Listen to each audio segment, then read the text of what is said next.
వీక్షిస్తున్న మీ అందరికీ కూడా ప్రభువైన యేసుక్రీస్తు నామములో శుభాభివందనాలు తెలియజేస్తున్నాను. ఈరోజు మన దేవుని వాగ్దానం 145వ దావీదు కీర్తన 20వ వచనం. యెహోవా తన్ను ప్రేమించు వారందరినీ కాపాడును. ప్రియమైన దేవుని బిడ్డలారా, దేవుడు ప్రేమకు ఒక మాదిరి. ప్రేమకు కావలసింది ప్రేమనే. చూడండి, మనం స్నేహం చేసేటప్పుడు మన మనసుకు తగిన వారు, మన ఆలోచనలకు తగిన వారు, మనల్ని అర్థం చేసుకున్న వారితోనే మనం స్నేహం చేస్తాం. మనల్ని ద్వేషించే వారితో, మనకు వ్యతిరేకంగా ప్రవర్తించే వారితో మనం స్నేహం చెయ్యం.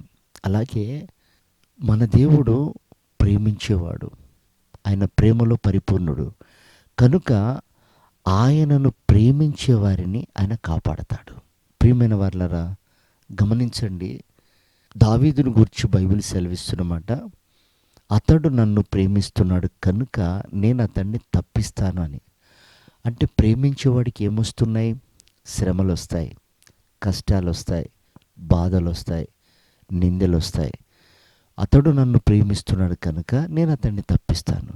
చూడండి, సహజంగా దేవుని సన్నిధికి రానటువంటి వారు, దేవుణ్ణి నిర్లక్ష్యపరిచి లోకంలో ఉన్నటువంటి వారికి పెద్దగా కష్టాలంటే ఏంటో తెలియదు, పెద్దగా అవమానాలంటే ఏమో తెలియదు. ప్రతిదీ వాళ్ళ జీవితంలో తేలిక తీసుకుంటారు.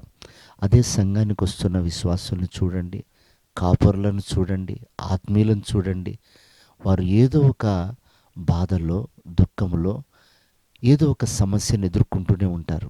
గొప్ప విషయం ఏంటంటే, అలా ఎదుర్కొంటూ కూడా ప్రభువులో ఆనందిస్తూ ఉంటారు, ప్రభువులో ఎదుగుతూ ఉంటారు.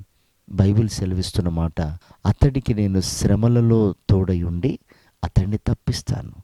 ప్రేమించేవాడికి శ్రమలు వస్తాయి. ఆ శ్రమలన్నిట్లో నుండి ఆయన తప్పిస్తాడు. చేయవలసిందల్లా ఒకటి, ప్రియదేవుని బిడ్డలారా, ఆ ప్రేమలో అంటుకట్టుబడి ఆ ప్రేమ గూర్చి ఎదురయ్యే ప్రతి విషయంలో నిలబడగలిగితే చాలు. నిశ్చయంగా ఆయన అన్నిట్లో నుంచి తప్పించి మనల్ని కాపాడి ఆ ప్రేమ రాజ్యంలో మనల్ని స్థిరపరుస్తాడు. అలాంటి నిరీక్షణతో ఆయన రాకడకు మనం ఎదురు చూస్తూ మనం నిలిచి ఉందాం. అట్టి కృప ప్రభు మనందరికీ దయచేయను గాక. ఆమేన్.